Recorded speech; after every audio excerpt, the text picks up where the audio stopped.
D'origine russe et polonaise, elle a longtemps vécu à Paris. Par la suite, elle est devenue citoyenne américaine et a fini ses jours au Mexique. Elle était polyglotte et cosmopolite. C'était il y a 100 ans. Elle a inventé Instagram d'une certaine manière. Elle peignait comme on se photographie aujourd'hui sur les réseaux sociaux. Elle représentait son propre personnage et le monde tel qu'elle voulait qu'on les voie.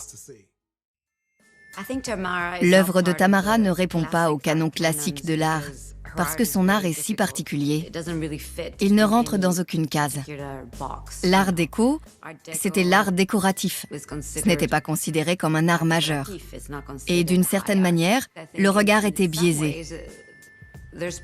On avait du mal à considérer une femme belle et riche comme une véritable artiste. Oui, c'est pour ça qu'on ne l'aime pas beaucoup dans le milieu de l'art. Parce qu'en gros, elle a fait un doigt d'honneur géant à toute la profession. Mais c'est justement pour cette raison qu'il faut l'aimer et lui rendre hommage.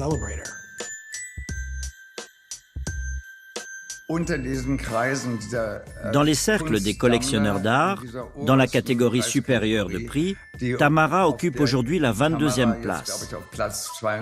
C'est l'artiste féminine la plus vendue, la plus chère et la plus connue.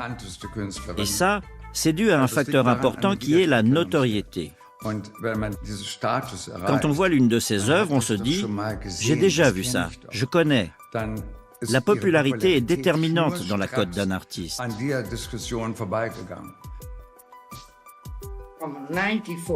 Entre 1994 et 2020, il y a plus d'expositions consacrées à Tamara qu'à Picasso. Alors... Bon, alors mes efforts n'ont pas été vains. Mais, encore une fois, je n'ai jamais compté sur ma bonne étoile. Ma devise, c'était « Il n'y a pas de miracle, il n'y a que ce qu'on fait soi-même ».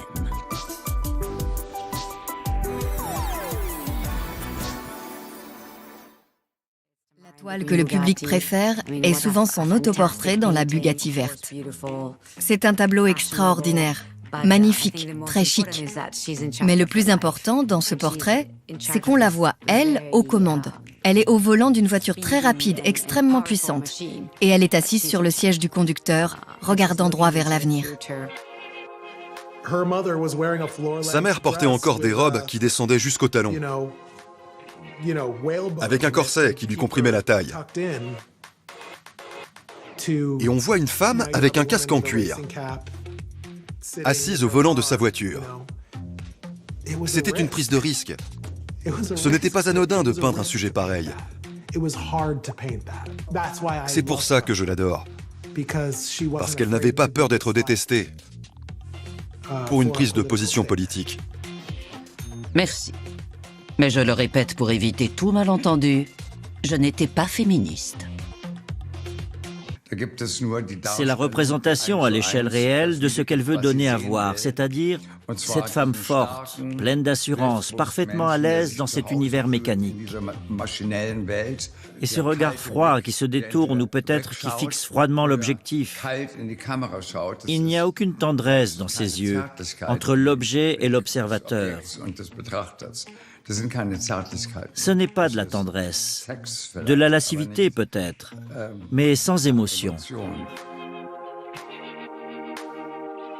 Le tableau le plus célèbre de Tamara de Lempicka, c'est sans doute son autoportrait dans la Bugatti verte, une œuvre de 1929 qui a créé la surprise. Il faut revenir au mois d'avril de la même année, quand Tamara débarque à New York. À ce moment-là, les kiosques à journaux new-yorkais étaient recouverts des images de la revue The Delineator, dont l'illustratrice était Helen Dryden. Ce magazine représentait des femmes coiffées d'un chapeau-cloche de l'époque, en train de conduire, avec le volant au premier plan. Le tableau de Tamara a les mêmes dimensions que la couverture de la revue, même si son interprétation est très personnelle. Mais la composition du cadre, avec le visage au premier plan, est très similaire. C'est un peu la Kim Kardashian de son époque. Mais en vérité, elle est plus que tout cela. De même qu'on ne se résume pas à ce qu'on met sur Instagram. Sous ce vernis, il y a la vie, la douleur, la révolution. Il y a aussi un combat pour être vu, un besoin d'être vu, d'être pris au sérieux, un besoin d'être aimé. Et je pense que c'est vrai pour chacun de nous. C'est là que son histoire devient universelle. Elle fait ce que font les hommes. Et c'est pour ça que les gens ne l'aiment pas. On ne peut pas continuer à traiter les femmes d'arrivistes, de salopes. On ne peut pas condamner les femmes fortes en raison de leurs traits de caractère qu'on admire par ailleurs chez les hommes.